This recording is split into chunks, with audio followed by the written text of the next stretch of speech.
os garotos brincar. Deixa os garotos brincar.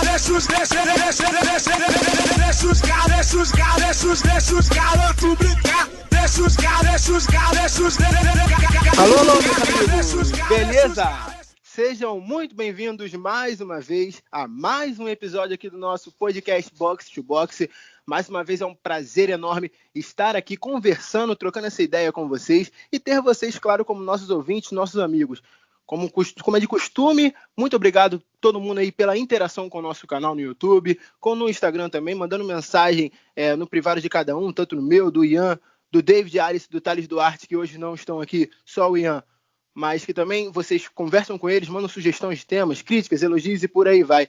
É um prazer enorme estar aqui. Estamos, de alguma forma, tentando passar informação, opinião, claro, muitas brincadeiras e reverências no mundo do esporte para vocês, nesse momento tão difícil, tão complicado que estamos enfrentando por conta dessa pandemia aí do coronavírus. É um prazer enorme estar aqui e hoje um assunto bastante especial que eu tenho certeza que vai render demais. Falamos já sobre marketing esportivo, conversamos com Gustavo Ribeirão, comentarista da DAZN, falamos sobre Vasco, Fluminense, mas sendo que faltava alguma coisa. Faltava ingressar um pouco mais nesse mundo que estamos vivendo hoje. Com pandemia, coronavírus, todo mundo ficou em casa. Muitos esportes pararam, sendo que teve um que não parou não. E com certeza não vai parar tão cedo, que vem numa crescente exponencial, que é o eSports, vem crescendo demais com diversos jogos, diversos games aí que a galera vem curtindo, vem entrando ainda mais nesse ramo, e hoje não poderia ficar de fora do nosso podcast aqui, e trouxemos uma convidada bastante especial, uma referência no esporte, com certeza vai nos dar uma aula, vai contar um pouquinho aí sobre suas experiências, também como é que funciona mais ou menos esse tipo de trabalho, esse ramo, como caster, comentarista, nada mais, nada menos que da Ubisoft Brasil. Logo, logo ela vai estar aqui falando, dando sua opinião, seu destaque inicial, mas antes de chamá-la, queria chamar o meu amigo. Olha, ele me abandonou, ele tem me abandonado em alguns podcasts. Ele inventa uma desculpa ali, inventa uma desculpa aqui, mas hoje ele está de volta. Meu amigo vascaíno, rei do Naruto, só não falo que ele é rei do Rainbow Six nem do Call of Duty, porque ele é muito ruinzinho. Mas mesmo assim, seja bem-vindo ao nosso podcast, Ian. Ai, cara, isso aí realmente isso não pode garantir, porque DR6 eu fido bastante, mas eu tô de volta. Desculpa pela ausência no programa. Eu vou voltar, a faculdade está me consumindo bastante. Dizer agora que estamos também no Instagram. Então você que ainda não nos segue no Instagram é @podcast_box2box. Então segue a gente lá, que tá muito bacana, a gente está postando muito conteúdo, interagindo com a galera. E hoje, como você salientou, a gente vai trazer um assunto que está em alta, que são os jogos eletrônicos, e também uma convidada muito especial, uma pessoa muito querida pelo cenário de R6. Então você vai adiantar aí e vamos, que o papo tá muito bacana. Fechado, Ian, como eu sempre falo aqui no nosso podcast, nós dividimos, né? Tem o Thales, que só quer saber de noitada, só quer saber de resenha, ele chega aqui com ele, você pode colocar qualquer assunto, ele vai falar. Tem o Ian, que é mais conhecido aí por conta do eSports, conhece bem, tá fazendo o TCC dele, inclusive, sobre essa ascensão dos jogos eletrônicos no Brasil. O David, também, que é outro que entende muito de futebol, e eu que tô aqui mesmo só porque inventei e tô apresentando, por isso que eu tenho uma vaguinha com esses feras aqui. Mas vamos lá, chamando agora a nossa convidada bastante especial. Acredito, com certeza vocês já sabem quem é, porque vai estar a fotinho dela aí no folder. Sempre esqueço que isso daqui não é ao vivo, mas mesmo assim é um prazer, uma honra enorme ter você aqui, a primeira comentarista da Ubisoft Brasil, uma das primeiras mulheres a ingressarem nesse ramo do e-games, sendo uma referência não só para as mulheres, mas também para os homens que gostam, que curtem e que dão um feedback muito maneiro também. É um prazer ter você aqui, fique à vontade, a casa é sua, Victoria Rodrigues, conhecida também como Vic Rodrigues. Salve, galerinha que tá aí acompanhando o podcast, né? Aquele famoso bom dia, boa tarde, boa noite, independente do horário que você está ouvindo. É um prazer estar aqui, agradeço demais o convite do pessoal. É sempre muito legal falar sobre os esportes eletrônicos, ver como a gente está crescendo bastante. É sempre um prazer imenso participar desse tipo de conversa, eu gosto muito, então é um prazer. Eu já agradeço de antemão aí o convite e eu espero que o pessoal que tá aí ouvindo esteja gostando do conteúdo também. O engraçado, Vic, dessa questão do bom dia, boa tarde, boa noite, é que da primeira vez que nós fomos gravar aqui, teve gente falando, opa, galera, boa noite, sejam muito bem-vindos. Eu falei, o quê? Boa noite? Calma aí. Ô, meu, você tá ouvindo que hora? Você não sabe que a pessoa tá ouvindo, a gente esquece que é ao vivo, aí dá bom dia, boa tarde, e aí, galera, e por aí vai. É complicado. Então, Vic, mais uma vez, é uma honra enorme ter você aqui, é um prazer enorme você estar participando conosco de alguma forma nesse podcast. E, de antemão, aquela famosinha pergunta clichê, como é sempre feita, mas que a gente gosta de ouvir, e é sempre bom porque dá uma introdução maneira da pessoa que você é e da profissional que você é também. Como é que você começou? Onde é que você viu? Você sempre sonhou com isso de trabalhar com esporte na carreira do ramo jornalístico? Porque é uma coisa que vem em ascensão, uma coisa nova, mas que muita gente ainda está se acostumando, se habituando. Você sempre pensou em trabalhar com jogos eletrônicos ou foi algo que apareceu na sua vida? Eu queria que você falasse um pouquinho sobre esse seu início, sobre a carreira jornalística e até chegar hoje na Ubisoft Brasil. Então, eu sempre conto que a minha história ela é bem curiosa, né? Eu sempre tive o sonho de trabalhar com jornalismo, né? Eu jogo videogame desde que eu me entendo por gente, tive praticamente todos os consoles, o Nintendo 64, Mega Drive, todos os PlayStation, sempre gostei de jogos eletrônicos, né? De videogame, no caso de games.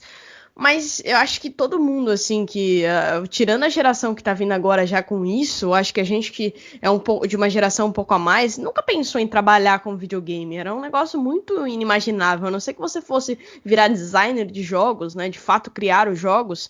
Trabalhar com games era um negócio que não existia. Não existia isso quando a gente era pequeno. Então, acho que nunca pensei. Pra mim, isso era um sonho que eu nem sabia que eu tinha, sabe? Era um negócio meio louco, assim. Seria absurdo trabalhar com algo que eu gostava tanto, mas não era algo viável na época. E sim, o jornalismo, eu sempre gostei muito de esportes tradicionais mesmo. Eu joguei futebol por muito tempo. Então, sempre foi um sonho meu trabalhar com isso. Como o futebol feminino na época também era muito...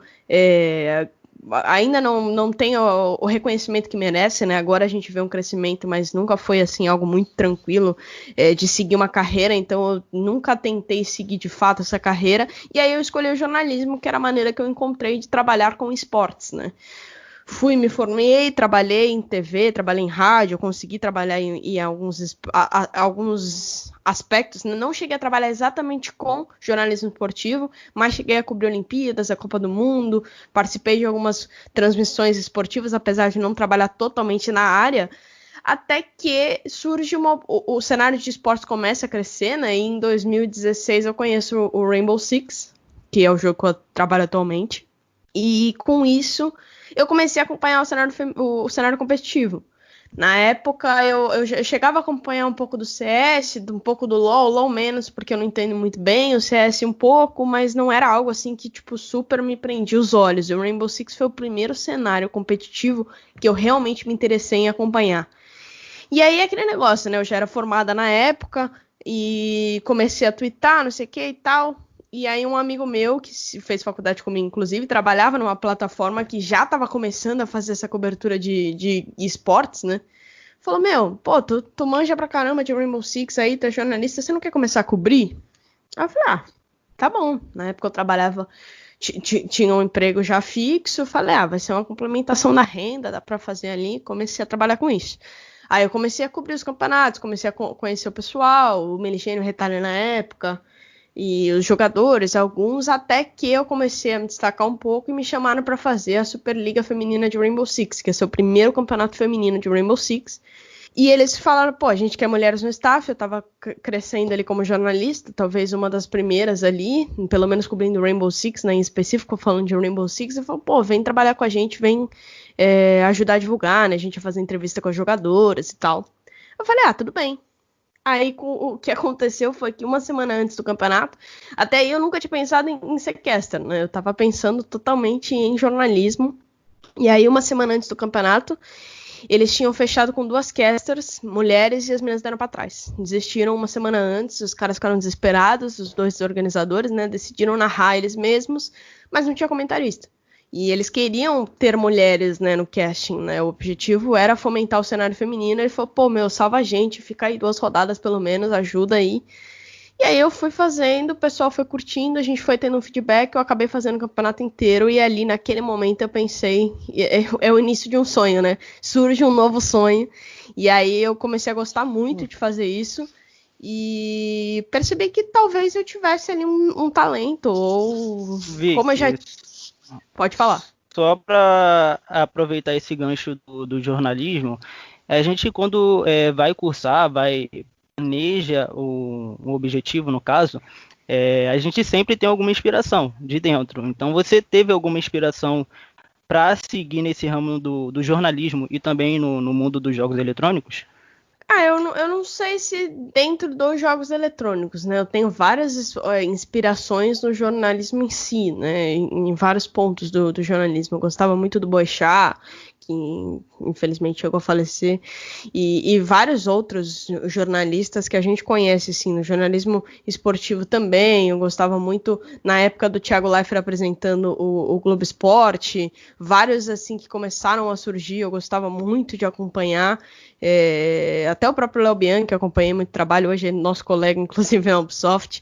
Então, não sei se tenho inspirações específicas para o esporte eletrônico. Eu passo a ter depois, né? Por exemplo, o Meligênio e o Retalha sempre foram inspirações pelo jeito que os caras construíram o Rainbow Six, né? Praticamente, a comunidade de Rainbow Six. Então, eu acho que são inspirações no geral como profissão, e dentro do esportes, com certeza, eu acho que o Meligênio e o Retalha, eu acho que é que a gente pegou bem o começo, né? Aquele negócio de que estava surgindo ainda essa cobertura específica de esportes, ainda não tinham editorias, e tudo isso começou e eu meio que entrei no meio. E então acho que era difícil, assim, a gente era meio sem base, né? Tanto é que eu comecei a trabalhar como comentarista e fiquei meio tipo, poxa, foi meio que foi levando, aí eu fui sendo convidada, aí quando acabou esse campeonato, eu fui convidada para outro, quando eu fui ver, eu tava no Ubisoft. Foi tipo isso, assim. Sim, isso que eu ia te perguntar, se você realmente caiu de paraquedas ou foi uma oportunidade de surgir mesmo no Rainbow Six. Eu lembro que você fez um jogo com a Camila, foi o circuito feminino da Green do ano passado, sediado em São Paulo. Agora eu não me lembro se foi no IMB, o lugar exato eu não me lembro, Isso, mas foi. eu lembro que vocês dois fizeram esse campeonato, então você ali estava começando a ganhar força no cenário e tudo mais. Eu te acompanhava já pelo perfil do Twitter, lá através da RCSpedia, então tudo foi começando ali, né? Então, na verdade, eu comecei a fazer o amador, né? Então tinha já uns community casters que faziam as transmissões que não tinham transmissão oficial. E aí o Moscão, que é um dos community casters, começou a me chamar para fazer com ele. Porque, né, eles têm que fazer spec, tudo é muita coisa, o comentarista também dá uma aliviada pra galera que tá narrando. E aí eu comecei a fazer o amador, e aí antes disso, o Retalha tinha me chamado para fazer o BR6B com ele, porque o Retalha tava treinando narração, então ele ia narrar, o Retalha que também é comentarista, né, pra galera que não sabe, o Retalha também é comentarista, a gente tem a mesma função, mas ele começou a treinar a narração e resolveu fazer o BR6B. E aí ele já estava acompanhando o meu trabalho no amador e falou, pô, vem fazer comigo, assim, tal. E aí eu comecei a fazer o Brasileirão B. E aí, assim, eu acredito muito que as coisas não acontecem por acaso, né? E aí logo depois, assim, eu acho que eu fiz 3 rodadas do Brasileirão de Rainbow Six B e ia ter o Qualify fechado pro Major de Relief, que foi o ano passado. E era a transição oficial, seria o Meligênio e o Retalha. O Meligênio não podia, porque eu acho que ele tinha tido algum problema com a filha, e o Retalha tava na final do Looking for a Caster, que foi na mesma época. E aí, na sequência, seria o Cap e o Guizão, que era a segunda dupla. E por algum motivo desconhecido, o Guizão não pôde fazer aquele dia. E aí, eles ficaram sem comentaristas, só tinham 4 duplas, e o Retalha me indicou e falou, meu, chama a Vika, ela tá fazendo um BR6 comigo, bota ela lá. E aí, eles me botaram na BBL pra fazer a primeira transmissão oficial. E aí, naquele momento, acho que a Ubisoft viu meu trabalho de fato, e um mês depois, no Major, o Guizão anunciou que ia sair da Ubisoft. E aí veio o convite. Então, acho que foi tudo muito assim... Era para acontecer. Foi a sequência de fatos que foi tudo muito rápido, foi tudo... Eu não digo que eu caí de paraquedas, porque a partir do momento que eu percebi que isso poderia ser uma realidade, eu comecei a me preparar para isso. Mas foram uma sessão de oportunidades que eu consegui aproveitar, e quando eu fui ver, eu já tinha dado tudo certo, graças a Deus. Com certeza.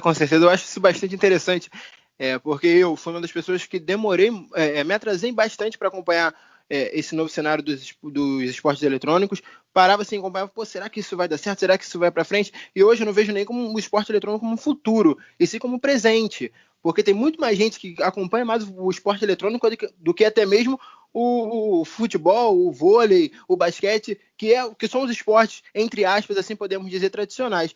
E eu queria que você falasse, Vic, que ainda há, com certeza, um preconceito muito grande das pessoas com os esportes eletrônicos. Tem várias discussões sobre, calma aí, isso pode ser considerado esporte mesmo? Não, isso aí são pessoas que não têm o que fazer, que ficam só jogando. Mas não, é totalmente diferente. As pessoas se preparam, trabalham, e vocês, comentaristas, narradores, também tem essa mesma preparação do que os narradores fazem, porque tem um estudo, tem todo um preparo. Queria que você falasse sobre isso, sobre seus estudos, sobre o seu preparo, como é que é pré-jogo, como é que é a pré-partida, o pré-campeonato. Você chegou a falar que tem campeonatos que duram 9, 8 horas e por aí vai, né?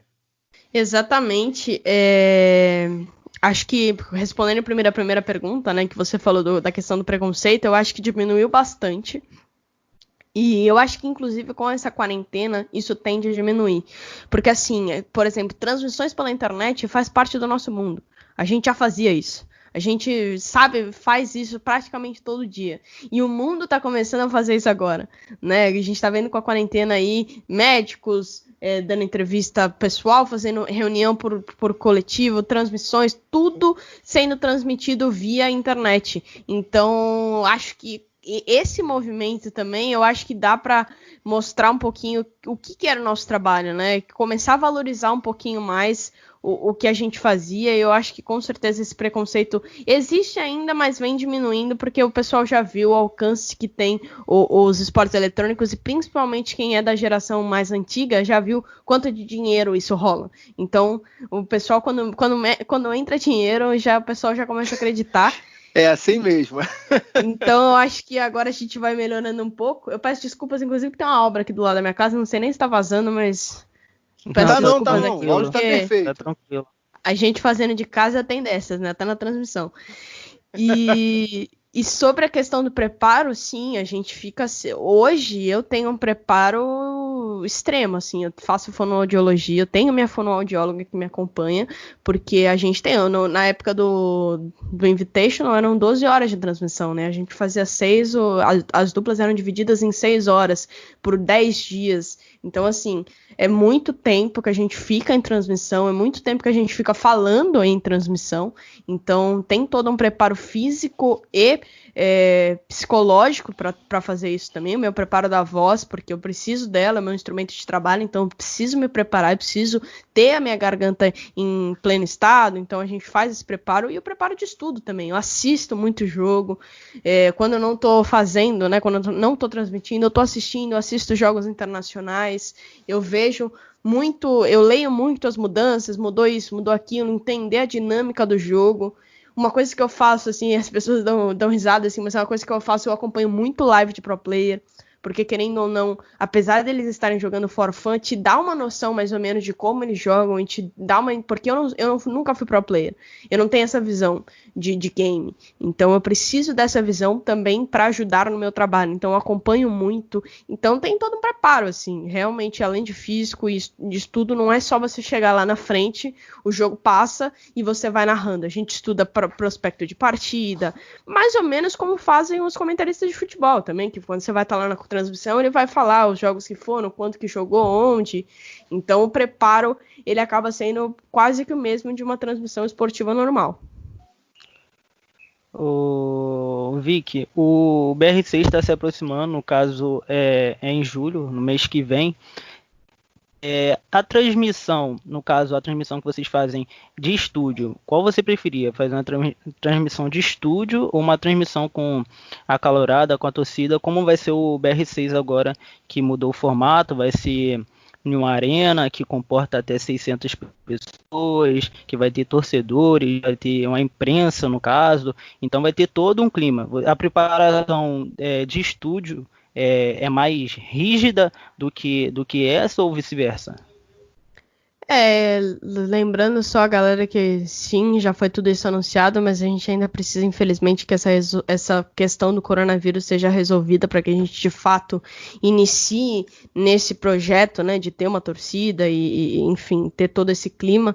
Então, só deixando claro isso para a galera que a gente começa a partir de julho, mas provavelmente não deve começar com torcida, porque a gente ainda está vivendo essa situação de pandemia de coronavírus, então... espero que isso acabe logo para que a gente possa sim voltar para esse clima.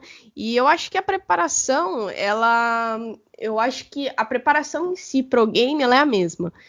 E entra mais uma preparação psicológica, né? Porque você tem ali o apoio da torcida, a galera, todo mundo lá e tal. Você tende a ficar um pouco mais nervoso, é diferente, porque pra mim, fazer em estúdio olhando só pra câmera é tranquilo. Chego lá, sempre tô falando com a câmera, não parece que eu tô tendo. Pode ter 50 mil pessoas assistindo, mas eu não tem na minha cabeça, não tem ninguém assistindo. Então, quando você tem uma torcida lá fora, é completamente diferente. Então, eu acho que a única coisa que muda um pouco é a questão psicológica mesmo, né? De você ter ali entender que você precisa ficar calmo, né? Não vai ter aquele nervosismo, mas a preparação em si é a mesma, a não ser a voz, né? Por exemplo, no Grink, que a gente fez de fato ao vivo da torcida ali, né? Eu e a Mila, a gente estava na cadeira praticamente atrás do público, aí eu desgastei muita voz, tanto é que no segundo dia eu estava completamente sem voz. Se você analisar, eu estava assistindo esse jogo esses dias. Se assistir o segundo jogo, eu tô praticamente gritando e a minha voz não saía, assim, porque o preparo vocal é bem maior, porque tem muita gente, você não se escuta, você tem que falar alto, então é mais esse preparo físico e psicológico mesmo. Em termos de game, é a mesma coisa. E às vezes as pessoas acham, né, que essa questão do preparo de voz e tudo mais, acham, é só fazer uns aquecimentos e tudo mais, mas não é assim. Eu sou comentarista e repórter aqui de uma web rádio do Rio de Janeiro. E teve um jogo que eu fiz, Flamengo e Emelec, só dando um comentário, um adendo a isso também, e a torcida do Flamengo não parava de cantar. Falei, calma aí, eu tava falando no microfone, gritando para as pessoas me ouvirem, porque minha voz não é tão alta assim. No outro dia eu tava sem voz. Sim. Eu não conseguia falar com os outros, as pessoas não entendem isso. E tanto em todos os esportes, e nos jogos eletrônicos não é diferente, tem uma nomenclatura especial. Do Rainbow Six também tem a questão dos jogadores, a questão das posições e tudo mais. Queria que você desse uma palhinha, mais ou menos, de como é que funciona em si o jogo, as nomenclaturas do jogo, os jogadores, como é que eles se posicionam, que eles precisam se posicionar, porque tem posições diferentes, não é 5 jogadores, não. Cada um tem a sua maneira de jogar e tem que jogar daquela maneira, seguir táticas e tudo mais. Queria que você desse uma palhinha pra gente de como é que funciona, mais ou menos, pode pegar algum exemplo, algum time, fique à vontade para falar sobre. Exatamente, né? Assim como existem nos esportes tradicionais, a gente tem as posições dos jogadores, né? O Rainbow Six, só pra galera entender, é um FPS que a gente chama, né? Que é a sigla em inglês First Personal Shooter, que significa jogo de tiro em primeira pessoa, que é quando você tá olhando pra tela e não aparece o personagem, assim, só a arma, como se você estivesse olhando em primeira pessoa. É diferente quando você vai jogar um outro jogo, que nem The Last of Us, que você vai ver o bonequinho, e isso é um jogo em terceira pessoa. Rainbow Six é um jogo em primeira pessoa, então é como se a experiência é como se fosse você, né, naquele momento. Eu acho que isso é legal da gente falar. É um jogo estratégico, e isso, pra mim, é o maior diferencial que a gente tem no Rainbow Six de outros FPS. A gente tem mais de 50 operadores, que são os bonecos, né, o avatar de game que você escolhe, e cada um faz uma coisa diferente. Então, os times usam isso estrategicamente durante a partida, porque você tem um time de ataque e um time de defesa. 5 atacantes, 5 defensores. O objetivo da defesa é proteger um bomb site, né, proteger uma área, e o objetivo do ataque é justamente desarmar essa bomba. Então, você tem ali os defensores que têm seus gadgets, que a gente chama, que são suas habilidades especiais, eu vou colocar assim pra galera entender mais fácil. Então, você, por exemplo, tem um que tem um painel protetor, o outro coloca defesa ativa, que é pra evitar granada, um tem trapzinha para o cara pisar e ter que tirar. Então, tudo isso faz parte de uma estratégia, assim como o ataque, que tem munição explosiva, uma carga para destruir parede reforçada, entre outros aspectos dentro do Rainbow Six. Tudo isso justamente para você ter um caráter extremamente estratégico. Então, são 5 contra 5, e dentro desses 5 jogadores existem as posições. Então, por exemplo, existem os entry fraggers. Os entry fraggers são justamente os caras que, como o próprio nome diz, né, são os entry, que são os caras que vão entrar para dar combate. São os primeiros caras que entram no mapa. É a galera que vai tentar dar o primeiro combate, que vai tentar buscar a informação do time, ver o que tem armado, né? Além dos drones que existem no Rainbow Six, que são aspectos de câmeras também, que você pode passear pelo mapa. É tudo bem complexo, mas acho que tá dando para entender. Então a gente tem os entry fraggers, a gente tem os intermediários, que são os caras que meio que são flex, né? Fazem um pouco de tudo, tanto para ajudar os entry fraggers se precisar, como para ajudar os suportes. Os suportes, que são sempre normalmente os caras que vão tentar no ataque plantar a bomba e na defesa defender a bomba, né? São os caras que vão ficar ali dando auxílio para o time, como o próprio nome diz, o suporte. Então, assim como a gente tem no futebol, que a gente tem as oposições, né? Volante, atacante, se a gente pudesse tentar de repente dar uma misturada com o futebol para a galera entender, os entry fraggers seriam os atacantes, os intermediários como se fossem no meio campo e os suportes são os zagueiros. Para entender a galera do futebol aí, entender mais ou menos o que a gente está falando. Então, é mais ou menos isso. Então, é um jogo extremamente estratégico e são várias táticas, né, por conta disso. Então, você tem vários mapas, cada time... você escolhe os mapas que você vai jogar, então tudo isso impacta na estratégia da equipe. Então a gente, como caster, além de narrar, né, e passar o que a gente está vendo, existe toda uma análise técnica também para a galera que está em casa entender o que está se passando no jogo. E rapidinho, antes do Ian perguntar, eu lembro que quando eu comecei a jogar os jogos de FPS, eu não sabia as nomenclaturas e não sabia como é que jogava. Eu certamente, eu sempre falo isso, fui na ignorância, não, um jogo, vou entrar e vou matar. Entrava na partida com o time e tudo mais. Sendo que eu ia atacando todo mundo e a galera começava a me xingar, começava a falar, você é o suporte, você tem que fazer isso, você tem que fazer aquilo. Eu falei, meu Deus do céu, como é que eu tenho que fazer isso? Aí depois de muito xingamento, depois de muitas vezes ficando bem mal, a galera me tirando, eu parei, pesquisei, aí comecei a entender, a aprender que não é apenas um jogo qualquer, não. É um esporte, é um grande jogo e que se você não tiver inteligência tática, você não souber fazer uma análise do jogo e conhecer... Jogando online muitas vezes é difícil, mas jogando contra outras equipes, se você não conhecer a outra equipe, de alguma forma você vai se dar mal. Eles vão te pegar com estratégias especiais, eles vão te pegar com as táticas dele e por aí vai. É um jogo bastante interessante que exige bastante inteligência também. Fica à vontade, Ian. É só para pegar aqui, aproveitando esse gancho do jogo, a Vicky, ela, apesar de ter um curto período no R6, ela tem uma bagagem muito grande. Então, eu sei que nem todo mundo é perfeito durante as transmissões, vira e mexe, o pessoal erra, alguma coisa assim, mas, Vicky, você lembra de alguma gafe que você cometeu e você depois parou para pensar e falou, mandei mal? Cara, isso já aconteceu, obviamente. Acho que todo mundo que passa por isso, que tem essa profissão, passa por isso, porque a gente tem que fazer isso tudo ao vivo, né? Você tá vendo o jogo, eu tô vendo o round junto com o pessoal que tá em casa.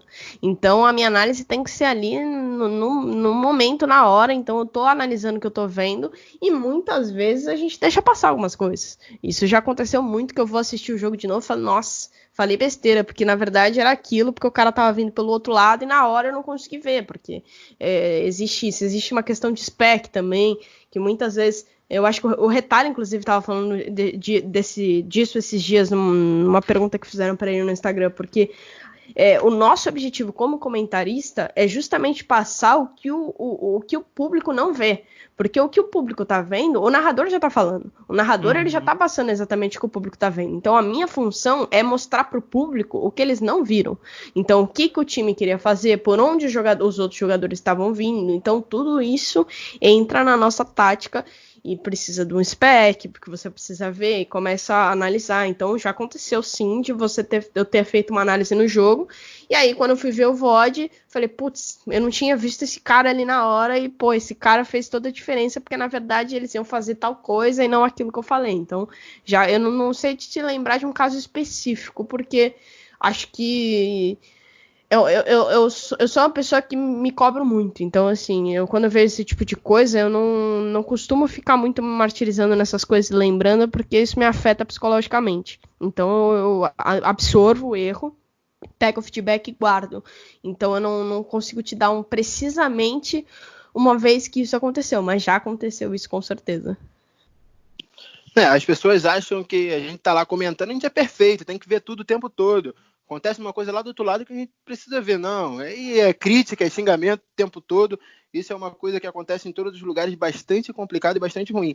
E vi que algo que me chamou bastante atenção, estava conversando com o Ian sobre, antes de entrar ao vivo aqui no podcast, foi sobre a questão da representatividade. Hoje, o mundo do esporte em geral em si, ele ainda, infelizmente, diminuiu bastante nos últimos anos. Graças a Deus por isso, ainda bem que as pessoas têm criado consciência, mas ainda tem um grupo muito machista em alguns aspectos. E você vê a mulher, de alguma forma, ganhando espaço, isso é bastante importante, bastante interessante, e eu, particularmente, fico muito feliz com isso. Estou fazendo esse podcast agora com você, mas vão ter outros. Já convidei outras mulheres também para participarem, falarem sobre isso, e você foi a primeira caster da Ubisoft falando sobre o Rainbow Six em si. Você falou, se não lembro se foi uma das primeiras, mas estava lá em cima. Mas, de alguma forma, muitas outras meninas, muitas outras mulheres que acompanham o seu trabalho pegam você como um ícone assim para se inspirar. As pessoas assistem, as pessoas param, olha, eu quero ser igual a ela. Como é que você vê isso? Como é que você tem toda essa representatividade e as pessoas chegam até você? Já aconteceu alguma coisa, uma menina, uma mulher chegar até você, olha, você é muito boa, eu quero trabalhar exatamente igual a você? Então, isso é muito legal, né? Porque eu sou muito pé no chão, assim. Eu acho que tudo aconteceu de uma forma muito rápida e eu demorei muito para assimilar o que estava acontecendo. Então, como eu falei, né? Tudo foi acontecendo. Quando eu fui ver, eu já estava no escritório da Ubisoft recebendo convite. Então, eu demorei muito para assimilar tudo isso que aconteceu. Porque eu lembro que eu fechei com a Ubisoft em setembro, novembro eu já estava na Pro League, em fevereiro eu já estava no Canadá. Então, assim, foi pouco tempo para eu conseguir assimilar tudo isso. E eu acho que eu só consegui assimilar mesmo no Invitational, que a gente foi lá pro Six Invitational no Canadá, porque o que isso significava, né? As pessoas falaram, na época saiu matéria, que eu era a primeira mulher comentarista de Rainbow Six no mundo, porque no Rainbow Six lá fora não tinha também mulheres. E saiu matéria, enfim, e eu nunca gostei desse título, assim, porque eu acho que me traz uma responsabilidade muito grande, mas ultimamente eu venho recebendo muitas mensagens de meninas falando, você é uma inspiração pra gente, graças a você eu não quis desistir, e eu vejo você lá, eu tenho um sonho de conseguir chegar onde você chegou. E, cara, isso tudo, assim, de vez em quando eu me surpreendo, assim, porque eu não tenho essa noção, né? É muito difícil como a gente trabalha muito pela internet, é difícil porque eu não tenho um contato físico com o pessoal, né? Mas eu tenho um contato mais digital, então, assim, é difícil você ter essa noção. Mas eu recebo muitas mensagens de muitas meninas, eu fico muito feliz com isso, eu sempre tento responder todas, respondo todo mundo, eu acho isso muito legal. Eu não sei se eu sou uma inspiração ainda, eu acho que ainda falta muito para eu chegar lá, mas só de eu ser um símbolo de superação, das meninas quererem... Não sei se inspirar é a palavra, eu acho que a inspiração ainda é muito forte, eu acho que eu ainda preciso de mais evolução para chegar lá, mas que me vem de uma forma que façam elas não desistirem. Isso para mim já é uma realização enorme, então eu fico muito feliz quando eu recebo esse tipo de mensagem e fico feliz de poder representar as mulheres. Eu acho que isso é uma coisa absurda e que a gente tá vendo crescer em vários outros cenários, não só no Rainbow Six, mas de outros esportes eletrônicos, e eu espero que a gente continue aí cada vez mais ganhando nosso espaço. Só para aproveitar esse bloco sobre as mulheres, que a gente já está chegando ao fim, o cenário de feminino, no caso, eu não gosto muito de fazer essa segregação de masculino ou feminino, mas aqui vem o caso. O cenário feminino de R6, ele está passando por um período de transição e ainda é muito pequeno. Só que muitas garotas, elas estão se permitindo a aparecerem, dar as caras, apostar naquele sonho. Então, como você é uma figura feminina muito forte dentro do cenário de R6, eu gostaria que você mandasse um recado para todas essas meninas que sonham em seguir nesse ramo dos jogos eletrônicos. A melhor mensagem que eu posso mandar, cara, é não desistir. Porque o cenário feminino, na verdade, como você falou, a segregação na prática, na teoria, não existe. O cenário elite, ele é misto, Não existe algum impedimento, não existe nenhum impedimento de que mulheres possam participar. Então, só pra galera entender, assim, muita gente fala, por que tem um cenário masculino e um cenário feminino? Não tem, na verdade. O cenário, ele é misto. O cenário feminino entra justamente para fomentar e fazer com que as mulheres parem de ter medo de jogar. Porque o que acontece é, primeiro que é muito difícil você ver as equipes dando espaço para uma menina, e funciona como uma vitrine. Pô, a gente tá vendo o circuito feminino aí, tem muita mina que dá muita bala, cara. Troca melhor que muito cara. Então, assim, vem como uma força a mais para que as meninas se sintam mais à vontade para poder jogar e para poder mostrar seu talento e para poder ter experiência de competitivo. Tanto é que agora na Liga Six, por exemplo, que é a liga de acesso ao Brasileirão Série B, tem vários times femininos jogando. E a ideia é essa, a ideia é que a gente traga mais mulheres e que a gente traga e que elas parem de ter medo de jogar o competitivo de Rainbow Six. Essa é a nossa ideia, porque com a expectativa de que no futuro o cenário não seja mais só misto na teoria, e sim na prática. Então, a minha mensagem é: não desista, a gente vai escutar muita besteira, eu escuto besteira até hoje, e eu tô num cargo mais alto, vamos dizer assim, né? Eu cheguei na Ubisoft Brasil e eu ainda escuto besteira, então a gente vai escutar besteira para isso, mas eu aprendi uma coisa na minha vida, que é, se eu desistir e me esconder e parar de fazer o que eu gosto de fazer, eu vou estar dando razão e voz a esses caras. E quanto mais eu apareço, mais esses caras viram minoria e mais eu vou estar incomodando os caras.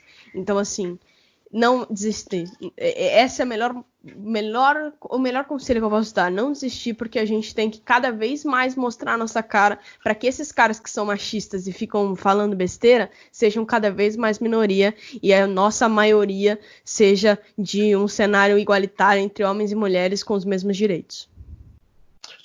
Perfeito, comentário perfeito. E fala ainda mais. Vocês aí que estão acompanhando, de alguma forma estão acompanhando esse podcast. Se você, quando vai jogar com alguma menina, vai jogar com alguma mulher, fica falando besteira, fica xingando, fica diminuindo, primeiramente você é um babaca, tá? Posso falar isso à vontade aqui e não tenho medo nenhum disso. E muitas vezes você está destruindo o sonho de uma pessoa. Às vezes a pessoa quer virar uma pro player, às vezes a pessoa quer virar uma comentarista, uma narradora e chegar na Ubisoft Brasil, que é um sonho de muita gente que eu conheço. Entende? Então, galera, vamos respeitar todo mundo, vamos jogar, porque não tem diferença nenhuma. Como a Vic mesmo falou, tem menina que troca muito mais bala que muito homem aí, por aí vai. Você hoje não precisa, não seria nem necessário falar, ela joga mais que você, então você não, ela joga mais que você porque ela é melhor, porque ela treina, ela joga mais e pronto, porque ela tem mais habilidade e pronto. É só você treinar mais e pronto, não tem que, como você mesmo falou, essa segregação, ela saia da teoria e vai para a prática também. Porque é um misto, a gente tem que se misturar mesmo em todos os esportes assim, principalmente no esporte eletrônico. E você tem, e maneiro, que eu acho, seu último comentário sobre, Vic, para a gente encerrar esse podcast, é porque tem muitas contas na Twitch, até mesmo no Twitter e por aí vai, jogos, tem bloqueado vários players que ficam xingando as meninas. Queria saber se você, de acordo com isso que tem feito, você vê alguma manifestação, você vê alguma maneira melhor de fazer isso, ou então é banir mesmo, deixar de jogar de alguma forma, porque parece que isso é uma coisa que não vai acabar. Infelizmente tem muitas pessoas idiotas assim, mas que de alguma forma parece que está todo mundo se unindo, alguns se unindo para tentar diminuir essa idiotice, assim podemos dizer, nos jogos, né? Eu sou super a favor do ban. Eu sou uma pessoa que defendo muito ban, porque, assim, existem muitos caras, muitas pessoas que fazem isso porque estão atrás de um computador e acham que internet é terra sem lei. E não é. A gente tem que começar a punir, de fato, essas pessoas para que isso comece a ter consequências. Porque o que acontecia antigamente é que você tinha um cenário muito tóxico, você tinha uma comunidade tóxica nos jogos e nada acontecia. O cara tava lá atrás do computador dele, sei lá onde, ele ia ficar xingando, ninguém ia achar nada, ninguém ia achar o cara e acabou.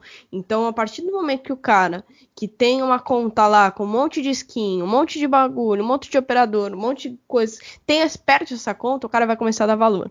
Ele pode até não aprender e achar que ele está sendo injustiçado, mas ele vai ser punido de alguma forma. Então eu acho que a gente começa esse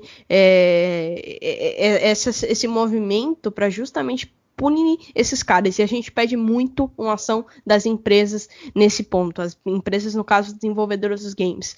Para banir mesmo, a Ubisoft agora a gente está tentando entrar, o próprio Nico, que é o nosso gerente aí de operações, né, que faz parte dos bans, já montou um link novo também para a galera denunciar no Rainbow Six, para a gente agilizar esse processo, porque isso precisa ser algo que tem que ser cobrado das empresas. Principalmente a gente tá vendo muitas meninas sofrendo agora com o novo jogo da Riot, né, o Valorant, que também tem muitas meninas sendo xingadas, então a gente precisa cobrar, ainda é um jogo novo, então que a gente cobre das empresas para que isso aconteça cada vez mais. E eu acho que eu faço um apelo aqui, principalmente aos homens que estão ouvindo a gente agora e que condenam esse tipo de atitude, assim como vocês dois, que se isso acontecer com uma partida em que vocês estejam, defendam a mina. Eu acho que isso é uma coisa importante. Eu acho que esse é o papel dos homens nesse momento, assim, de defenderem as meninas que estão passando por isso, porque muitas acabam ficando sem reação, muitas ficam envergonhadas, muitas ficam sofrendo em silêncio. Então, que a gente faça isso de uma maneira em que possamos nos unir. Como eu falei, esses caras têm que virar minoria. A gente não pode deixar eles serem a maioria. Isso vai sempre existir? Vai, mas eles têm que ser minoria. Então acho que é um momento de nós todos nos unirmos para que isso seja cada vez mais condenável, vamos dizer assim, que seja cada vez mais horrível e que todo mundo possa entender que isso não leva a nada e só prejudica as pessoas. Não teria uma forma melhor de terminar esse podcast, Vic. Ótima mensagem. Espero que todo mundo que tenha escutado, todo mundo que tenha escutado, pegue esse ensinamento, pegue essa dica e comece a valorizar mais e também dar valor a todo mundo que joga os esportes eletrônicos, principalmente as mulheres que estão entrando e que fiquem junto aí e por aí vai. Vic, primeiramente foi um prazer enorme, já vou te chamar para dar o seu destaque final e também quero agradecer ao meu amigo e irmão Ian, por estar aqui nesse podcast, ter chamado a Vic para participar aqui conosco. Foi uma aula de Rainbow Six, uma aula de esportes eletrônicos e também uma aula sobre humanidade, uma consciência mútua que nós precisamos ter. Ian, seu destaque final, meu amigo. O meu destaque final, cara, vai para Vicky, porque ela se disponibilizou para a gente, uma pessoa maravilhosa, uma pessoa muito humilde, como você falou, já adiantou, uma pessoa muito humana. Então gostaria de agradecer bastante, porque é muito importante para a gente, para a marca também do Box to Box. Então gostaria de agradecer e também falar para a mulherada aí que não desistam dos seus sonhos, porque vocês são competentes, vocês são capazes, que nada disso, nada desses idiotas vão atrapalhar o sonho de vocês. Então é isso. Vamos que vamos. Podcast Todo Vapor. Siga a gente no Instagram. E é isso. Fechado, Ian. Como eu disse nos primeiros podcasts, isso aqui não ficaria apenas em futebol, não. Já falamos sobre marketing esportivo, falamos sobre um pouquinho do correspondente diretamente lá de Leeds, da Inglaterra, o Gustavo Ribeirão falou conosco aqui, e agora sobre esportes eletrônicos com a Vitória Rodrigues. Vic, prazer enorme ter você aqui, foi uma honra. Queria dar seu comentário final aí. Eu que agradeço, foi um prazer ter participado. Como eu falei, eu gosto muito de participar desse tipo de conversa. Eu acho que é um ambiente muito enriquecedor para a galera que ouve também. Eu acho que a gente precisa falar sobre certos assuntos. Eu agradeço demais esse convite, ter mostrado um pouco da minha carreira também, um pouco da minha história, que é algo que eu gosto muito de falar. Então só tenho a agradecer o pessoal aí que não me conhecia, tá me conhecendo através desse podcast aí. Sempre um prazer. Quem quiser me seguir nas redes sociais é Vic Rodrigues com 2 Is. E eu agradeço o convite de vocês aí, como eu falei, foi uma honra, adorei ter participado e se quiserem aí, estou aberta a novos convites, se quiserem que eu participe de novo. Não fale isso não, que a gente vai chamar várias e várias vezes, hein? Vamos chamar, vai ter que falar e não tem como falar não, hein? Vocês já perceberam que eu falo bastante, então pra mim isso não é um problema. Pô, esse aqui é um problema porque infelizmente a gente tem tempo, porque se deixar a gente vai falando 1, 2, 3 horas aqui e por aí vai. Vic, é um prazer, vamos deixar todas as redes sociais da Vic, YouTube, Instagram, Twitter, tudo. Vamos deixar no nosso link, na descrição aí do vídeo, no YouTube, no Spotify, por aí vai. Foi um prazer enorme, galera, mais uma vez ter vocês aqui no podcast. Estamos terminando assim. E é isso aí. Fiquem com Deus. Forte abraço. Claro, lavem as mãos. E é isso aí. Fui!